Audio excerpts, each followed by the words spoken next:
يا ويتا منفس قدوس بجاك أخاف فوسنا زغل ولا حد يلن بجاك أخاف زننا زغل ولا حد يلن بجاك أخا لباتنا كفوسون كزنون زغل ولا حد يلن ويتا خطفوسنا ونابخا نقرب لنا ويتا منفس قدوس كتزننا ونابخا نقرب لنا أبوي بصحنا نبلك لنا دهس السنة نبلك لنا كانت بسماري تحلف قد زخونك لو مي بقاين بحواتين تحلف قد يخونك ويتا منفس قدوس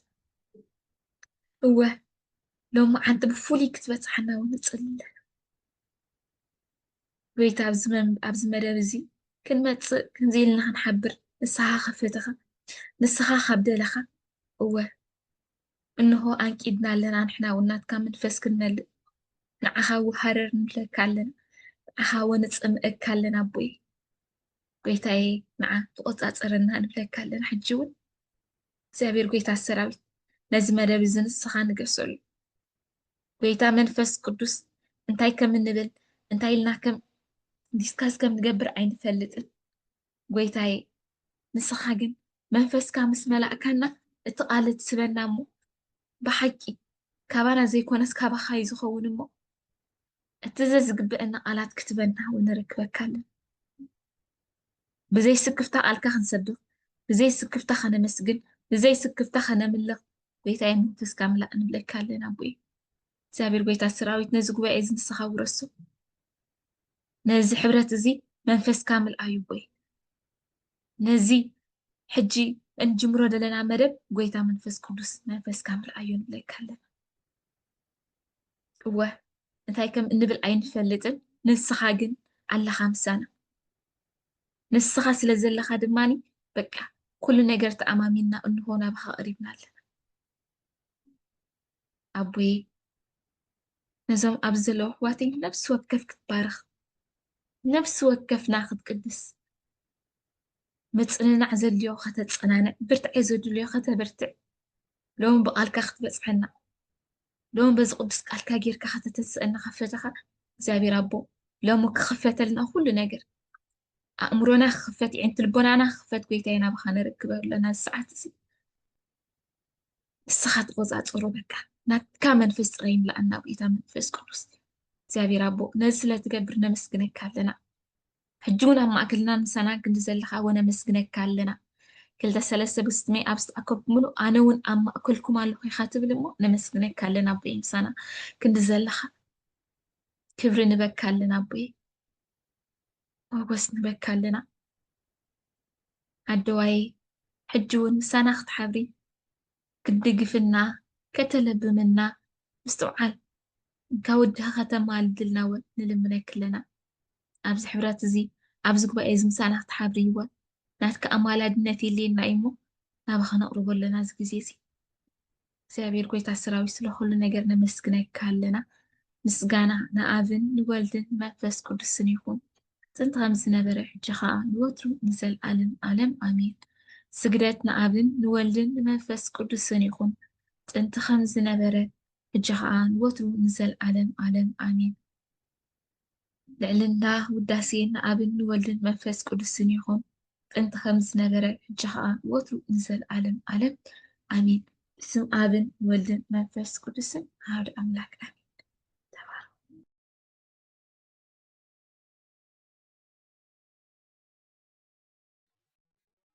آمين جابر أملاخ بحق سلغلو نجر مسلو سبب زرد أنا قويتا سمو يخبر بحق إيتي أبزد صباح أم نفس وقف معلتاتنا بسرحنا من قصاصاتنا بتمرتنا بكل نجر الناس اللي كابسهم نفسهم زي الساقر قويتا بركنا نسون تزيد صنعوا ميدوا كم زيلنا كنهلواي مخالنا نيرنا تزيرد أنا يدو حليفا نجراتنا تزيد تطبقوا لومي بهيوتاي مهلنا كم زيلنا سمو كنت أوعي مبقعنا من مكوز نابصدق إذا بتصحقب رزي بلنا نكنسو بمحرز تأمت أملاخ كن سلزرد أنان بحق تمسكن قويتا لومي فلي مدب كمزي ممهر ويقل أيكون نزل لنا فواتي ብቃል ኣምላኽ ኢና በቃ ሼር ክንገብር ኣብ ውሽጥና ሒዝናዮ ዝወዓልና ቃል ክኸውን ይኽእል እዩ ወይ ክመላለሰና ዝቐነየ ቃል ወይ ብኡ ክነስተንትኖ ዝቐነና ቃል ክኸውን ይኽእል እዩ ወላ ሓንቲ ጥቕሲ እንተኾነት ሎሚ ነፍሲ ወከፍና ንዑ ኢና እታ ቃል እቲኣይና ክንእውጅ ኣብ ነንሕድሕድና ውሕዳት ኢና ዘለና ግን እግዚኣብሔር ይኽበር ኣብቲ ውሕዳት እግዚኣብሔር ክለዓል እንከሎ ካብ ዝዓቢ ፀጋ የለን ከምዚ ኢልና ናይ ጎይታ ቃል ክነስተንትን ከሎና ምስኡ ከዓ መንጎ መዝሙር እናገበርና ክዝምር ዝደሊ ክዝምር እዩ ብቃል ክምስክር ዝደሊ ክምስክር እዩ ከምኡ እንዳገበርና ቶም ኣብዚ ጥዕም ቦታ ዘለና ወይ ቪድዮ ክንከፍት ንኽእል ኢና እንተዘይከኣልና እውን እቲ ማይክ ገፊትና ሼር ኢና ክንገብር ማይክ ከም ደስ ዝበለና ክንከፍቶ ንኽእል ኢና ክንዛረብ ክንዝምር ተደሊና ወይ ዝኾነ ናይ ምስጋና ነገር ተለና ቃል ኣምላኽ ከምኡ እንዳገበርና ኢና ክነማሲ ከም ፍቓድ ኣምላኽ ማለት እዩ ወስየ ኣጻር መዝሙር ገበርልና እሞ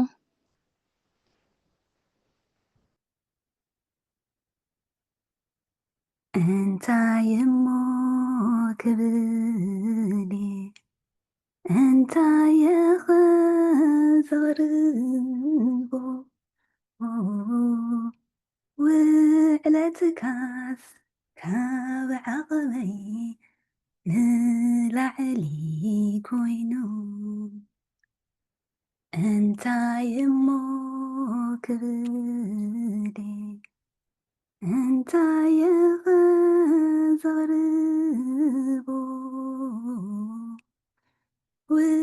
ውዕለትካስ ካብ ዓቕመይ ንላዕሊ ኮይኑ ካብ ሓመድ ኣልዒልካ ሰብ እንዲኻ ትገብር ንዝተረስዐስ ንስኻ ትዝክር ስምካ ይኽበር እግዚኣብሔር ካብ ሓመድ ኣልዒልካ ሰብ እንዲኻ ትገብር ንዝተረስዐስ ንስኻ ትዝክር ስምካ ይኽበር እግዚኣብሔር ስምካ ይኽበር ንዘለዓለም ስምካ ይኽበር ባሂሉካስ ክቡር መስዋዕተይ እንካ ተቐበል ስምካ ይኽበር እግዚአብሔር ስምካ ይኽበር እግዚአብሔር ስምካ ይኽበር እግዚአብሔር ስምካ ይኽበር እግዚአብሔር ስምካ ይኽበር እግዚአብሔር ስምካ ይኽበር እግዚአብሔር ስምካ ይኽበር እግዚአብሔር ስምካ ይኽበር እግዚአብሔር እግዚአብሔር ስለ ሁሉ ነገር ይመስገን። ወንጌል ማቴዎስ ምዕራፍ 6 ካብ ፍቕዲ 26 ክሳብ 33 ናይ ኣዕዋፍ ሰማይ ተመልከቱ ናብ ሰማይ ኣቦኹም ድማ ናይ ሰማይ ኣቦኹም ድማ ይምግበን እምበር ኣይዘርኣ ኣይዓጽዳ ኣብ ማዕከን እውን ኣይእክባን እየን ንስኻትኩም ግዳ ካብኣተን ኣዝኹም ኣይትበልጹን ካባኻትኩም ተጨኒቑ ኣብ ልዕሊ ቁመቱ ሓንቲ እመት ክውስኽ ዝኽእል መን ኣሎ ብዛዕባ ክዳንከ ስለምንታይ ትጭነቑ ዕምባባታት መሮር ኣይፈትሉ ኣይደኽሙ ከመይ ኢሎም ከም ዝዓብዩ ተመልከቱ ኣነ ግና ሰለሞን እኳ በቲ ኩሉ ክብሩ ከም ሓደ ካብኣቶም ከም ዘይተኸድነ እብለኩም ኣለኹ ኣምላኽ ነዚ ሎሚ ዘሎ ጽባሕ ግና ናብ እቶን ዝድርበ ሳዕሪ መሮር ከምዚ ገይሩ ዝኸድኖ ካብ ኮነ ደኣ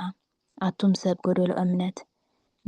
ንኣኻትኩም ግዳ ክንደይ ኣብልጹ ዘይከድነኩም እምበኣርከ እንታይ ክንበልዕ ኢና እንታይ ክንሰቲ ኢና እንታይ ክንክደን ኢና ኢልኩም ኣይትጨነቑ ነዚ ኩሉስ ኣሕዛብ እውን ይደልይዎ እዮም እሞ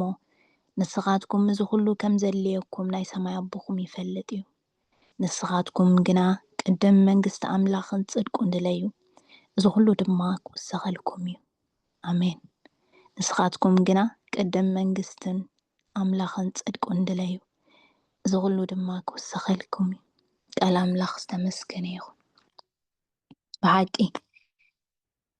እዛ ቃል እዚኣ ፍቕዲ 33 ብፍሉይ ኣዝያ ደስ ትብለኒ። ከምዚ ንነዊሕ ኣብ ሂወተይ ዘሰጎመትኒ ዝምስክረላ ቃል እያ። ሓንሳብ ኣብ ሂወት ብፍላይ ድማ ኣብ ሂወተይ ከምዚ ቅድሚት ከም ሰብ ኮንካ ኣብ ቅድሚት እንታይ ክኸውን ወይ ከዓ ንክትውስን እንከለኻ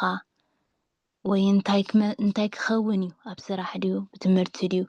ነቲ መጻኢ ሂወትካ ብዙሕ ሓንሳብ ትጭነቕ ኢኻ።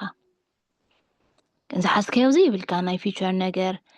ምንም ዘይትፈልጥ እንከነስኻ ግን ኣብ ነፍሲ ወከፍ ዝገብሮ ስጉምትታት ወይ ውሳኔታት ብዙሕ ከምዚ ሞር ጭነቕ ዓይነት ነይረ ወይ ከምዚ ብዙሕ ሓስብ ዓይነት ነይረ እንዴ ከምዚ እግዚኣብሔር መቸም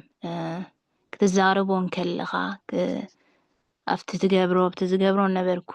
ክውስኖ ብሂወተይ ተዓባዓብ ነገራት ከምዚ ምሽ ክጽልን ከለኹ ብፍሉይ ዝተዋሃበትኒ ቃል እያ ክብል ይኽእል እንድዒ ካብ ሽዑ ከምዚ ክርዳኣን ዝጀመረ ዝብሎ ኣብ ሂወተይ ኩሉ ነገር ወሰኽ ምዃኑ እቲ ኣነ ከም ዓብ ነገር ዓሲበ ካብ ጎይታ ዝደልዮ ወይ ከዓ ከም ዓብ ነገር ኣብ ሂወተይ ክህሉ ኣለዎ ኢለ ዝሓስበሉን ዝጭነቐሉን ነገር ኣብ ቅድሚ እግዚኣብሔር ግን ወሰኽ ምዃኑ ከምዚ ኣነ ከም ሱዚ ኣነ ከም ጓል ኣምላኽን ቀዳማይ ነገር ክገብሮ ዘለንስ ኣብቲ ናቱ መንገዲ ምህላው ምዃኑ ክርዳእ ክኢለ ከምዚ ታቃልሲ ጽድቁን መንግስቱን ምድላይ ተቐዳማይ ነገር ምዃኑ በቃ ትኻልእ ስግደፎ በቃ እቲ ኣቐዲሙስ ክነግረና ጸኒሑ ዝበልዖ ትሰትዮ ትኽደኖ ሰባት እዚ ጥራይ ኣይኮነን ዝጭናና ንእሽተይ ነገር ብዙሕ ተገሊጽኒ ኣብ ሂወትና ብውልቅና ማለት እዩ ከም ቀዳማይ ወይ ከምዚ ዓብ ነገር ጌርናስ ኣዚና ንጭነቐሉን ከምዚ ሞርግ ንዕኡ ግዜ ርእስና ነዳኽመሉን ግዜ የለና ግን እግዚኣብሔር እዚ ነገር እዚ ከም ዝውሰኽ ከም ወሰኽ ኣብ ሂወትና ከምቲ ቀዳማይ ነገር ዘይኮነስ ከም ወሰኽ ምዃኑ ኣብዚ ቃሉ ክገልጸልካ ኣሎ ከምዚ ብሓቂ ተስፋ ይህበካ እዩ ከምዚ ኣነ ክገብሮ ዘለንስ ትብል በቃ ኣብቲ መንገዱ ምህላው እዚ እዩ ዝደሊ ጎይታ መጀመርታ ኣብቲ መንገዱ በቃ ጽድቁን መንግስቲ ኣምላኽን ጽድቅን ምላይስ እዚ ኣብ መንገዲ ኣምላኽ ኮንካ ኣብቲ ጎይታ ክትኮኖ ዘለካ ቦታ ኮንካ ምስኡ እንዳተጓዓዝካ ክትከይድ ከለኻ እዚ ተሓስቦ ዘለኻ ናይ ስራሕ ድዩ ናይ ካልእ ዋትኤቨር ይዕበይን ኣስ ነገር ናይ መጻኢኻ ሂወትካ ድዩ ወላ ናይ ሓዳርካ ድዩ ገለ እናወሰኾ ዝኸይድ ኣብ ሂወትካ እውን ትሪኦ ኢኻ ናይ ብሓቂ ከምዚ ምሽ እቲ ቃል ኣብ ሂወት ስጋ ክለብስ እንከሎ ኣብ ሂወትካ ናይ ብሓቂ ድማ ኣሜን ኢልካ ተረዲእካ ተቐቢልካዮ ስጋ ክለብስ ከሎ ኣብ ሂወትካ ትሪኦ ኢኻ እቲ ቃል እቲ እግዚኣብሔር ክውሰኸልካ እንከሎ እቲ ነገራትካስ በዕሉ እናተሰኽዖ እናተመልአ ክኸይድ እንከሎ ንሕናስ መቸም ካብ ዕዋፍ ከም ንበልጽ ነግረና እዩ ዘሎ እተን ዕዋፍ እኳ ክሳዕ ክንዲ ከምዚ ገይሩ ዝኣላ ኣቦ እንከሎስ ረስኹምስ እንታይ ኮንኩም ኢኹም ሞ ትጭነቑ እዚስ በቃ ከም ወሰኽ እዩ ንስኹም ሓንቲ ነገር ጽድቅን መንግስቱን ስድለዩ ሕጂ ከምኡ ተሓስብ ምሽ ከምዚ ዋው ክሳዕ ክንዲ ዘፍቅር ኣቦ ድዩ ዘለኒ ለካ እዚ ነገራተይስ ወሰኽ እዩ በቃ ብሂወተይ እቲ ቀንዲ ክገብሮ ዘለንስ በቲ መንገዱ ኣብቲ እሱ ክርእየኒ ዘለዎ ኣብኡ ጠጠው እንተኢለስ እቲ ካልእ ነገራት በዕሉ ክውሰኽ እዩ ካብ ኣምላኽ ምሽ እቲ ኣቦ ይበዓሉ እዩ ቃል ዝኣትወልና ዘሎ እቲ ናይ ኣቦ ዘረባ እዩ ናትና ኣይኮነን እዚ ብሓቂ እዛ ቃል እዚኣ ብፍሉይ ከምዚ ተጸናንዓንን ከምዚ ምሽ ተስፋ ትኾነኒ ቃል እያ ምን ኢኻ ንብዙሓት ከማኒ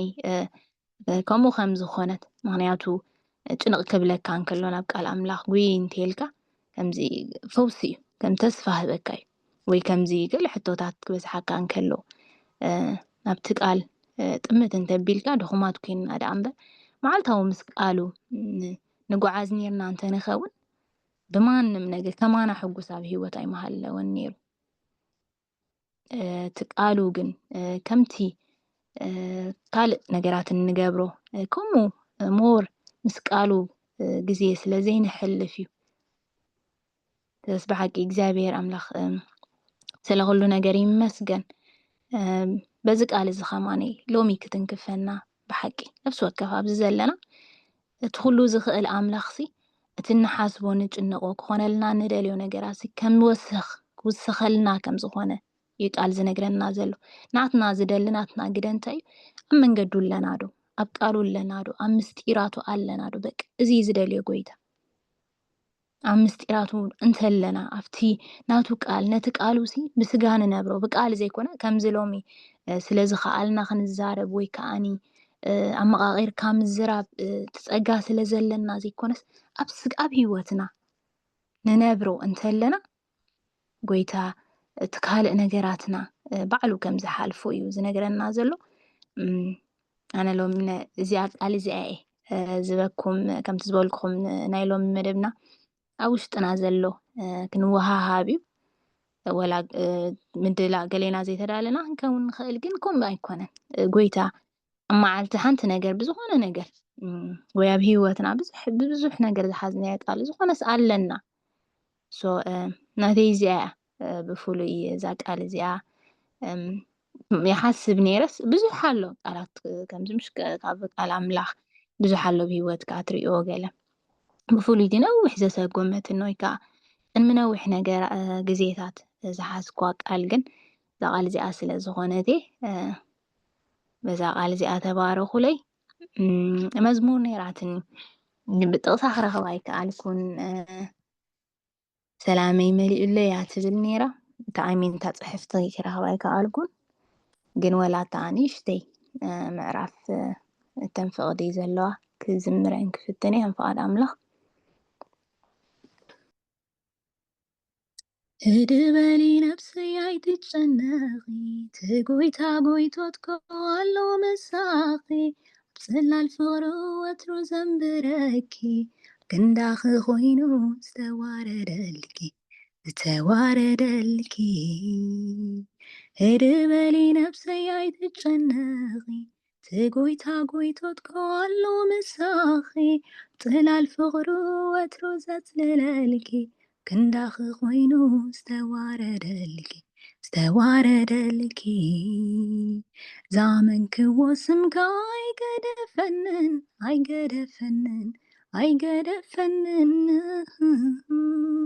ዝተወከልክዎ ሓይልኻ ኣይሕፈረንን ዛመንክዎ ስምካ ኣይገደፈንን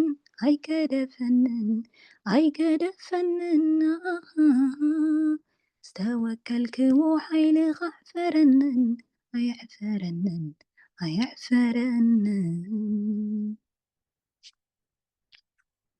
እግዚአብሔር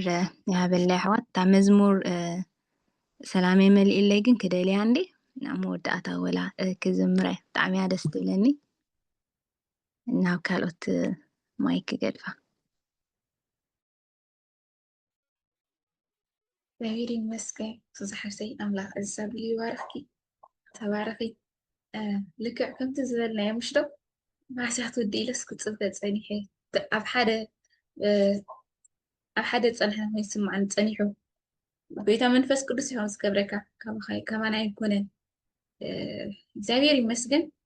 እግዚአብሔር ይመስግኖ ናተይ ጥቕሲ ድማኒ ቀዳማይ ሳሙኤል ምዕራፍ 1 ክሳብ 17 ክሳብ 18 ማለት እዩ ሽዑ ኤሊ ብሰላም ኪዲ ኣምላኽ እስራኤል ዝለመንክዮ ኩሉ ይሃብኪ በላ ንሳ ከዓ ኣነ ባሪኻ ኣብ ቅድሚኻ ሞገስ ክረክብ ተስፋ ኣሎኒ በለቶ ከይዳ ከዓ በልዐት ድሕሪ እዚ ጓሂ ዝብልዎ ኣብ ገፃ ኣይተራእየን እግዚአብሔር ይመስገን ስለዚ ቃል እዚ ብሓቂ ምሽ ሱዛን ሓፍትናሲ በቲ ክትብለና ፀንሕስ ቀዳምነሲ መንግስቱን ፅድቁን ድለይ እሞ ድሓር ኩሉ ክወሃበኩም ዝበለቶ ቃልሲ በቃ እግዚአብሔር እሙን ምዃኑ ከብለን ፀኒሑ እግዚአብሔር በቃ ምሽ እሙን ምዃኑ እግዚአብሔር በቃ ዘይጠልም ምዃኑ ኩሉ ግዜስ ኣብ ቃሉ እሙን በቃ ንሱ እዩ ዘይልወጥ ወላስ እዛ ናይ ሳራስ ብጣዕሚ እያ ደስ ትብለኒ ሳራሲ እታ ሰይቲ ሰብኣያ ዝነበረት ብጣዕሚ እያ ተባጭወላ ትስሕቀላ ካልእ ክሳብ ዝስማዓ ትገብራ ዝነበረት ንሳ ግን እንታይ ገይራ ኣብ ቅድሚ እግዚኣብሄር ነቢዓ ኢዳ ሂባ ኣብ ቅድሚ እግዚኣብሄር ኣምላኽ ሽዑ ድማኒ ምሽ እግዚኣብሄር ንብዓታ ደሪዙ መልሲ ሂብዋ ብሓቂ ድማ ብተኣማንነት ናብ ጎይታ እንትና ቀሪብና ንሱስ ብሓቂ መልሲ ሕቶና ምዃኑ ብእምነት ናብኡ እንተቐሪብና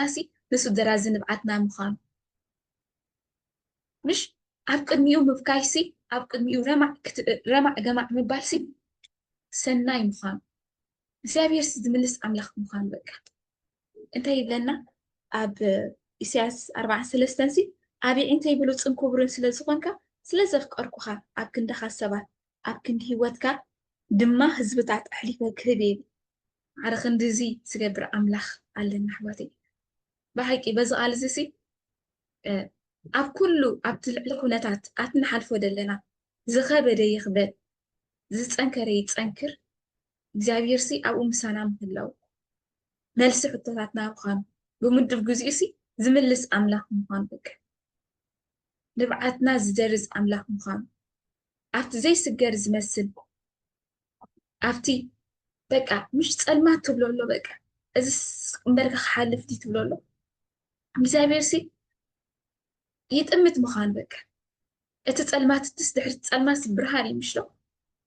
እግዚኣብሄር ከኣስ ብርሃን ከም ዘሎ ፀልማት ኮይኑስ ኩሉ ግዜ ይቅፅልን እዩ ምሽሎ ድሕሪ ፀልማት ምህላውስ እንታይ ይሕጉሰካ ብርሃን ከም ዘለካ ትፈልጥ ማለት እዩ ብሓቂ እዛ ናይ ሳራስ ብጣዕሚ እያ ትድንፍለኒ ኩሉ ግዜ ነቢዓ ኣብ ቅድሚ ኣምላኻ ኤሊ ክሳብ ሰኽራም ዲኽት ትብላ ኮይና ኣይስኮርኩን ኢላቶ ምሽ ክሳብ ከናፍራ ጥራይ ክንቀሳቀስ ጥራይ ዝርኢ ነይሩ እንታይ ከም ትብል ዘላ ፈልጥ ኣይነበረ እቲ ክቱር ምስ ኣምላኽካ ክትፅልን ከለኻ እቲ ክቱር ልብኻ ናብኡ ከተንብርን ከለኻ ሰኽራም ክሳብ ትበሃል ትኸውን ማለት እዩ እግዚኣብሄር በቃ ምሽ በዚ ነገር እዚ ክሓስብ ከለኹስ በቃ ብውሽጠይ ተስፋ ገብር ዝበሎ ምሽ ምሕረት ኣምላኽ ክሓስብ ከለኹስ ብውሽጠይ ተስፋ ገብር ዝበሎ ኣምላኽ ምስኻ ከም ዘሎ ክትሓስብ ከለኻ ኮንካ ትሕጎሶ በቃ ደራዚ ንብዓት ንሱ ምዃኑ እግዚኣብሄር መልሲ ናይ ሕቶ ንሱ ምዃኑ ኣብቲ ከቢድ ግዜ እግዚኣብሄር ዝምልስ ኣምላኽ ምዃኑ በቃ ብዝኾነ ኣይትጨነቁ ብለና ፀኒሖም ናይ ሱዛን ሓፍትና ከተንበልና ከላ ብትበልዕዎ ብትሰትይዎ በቃ ብምንም ነገር ኣይትጨነቁ ንሕና ግን ምሽ በዚ ነገራት ኢና ንጭነቕ ብመፃእ ንጭነቕ እንታይ ክኸውን ናይ ስራሕና ንጭነቕ እንታይ ክገብር ናይ ትምህርትና ንጭነቕ እንታይ ክገብር ናይ ዝተፈላለየ ነገራትና ሒዝናዮ ዘለና ንጭነቕ ካብ ሓፍተይ ስታይ ንሕና ብሓቂ ኣብኡ እንተንዓርፍ ነርናስ ብጣዕሚ ሂወት ነበርና ነርና ትብል ፀኒሓ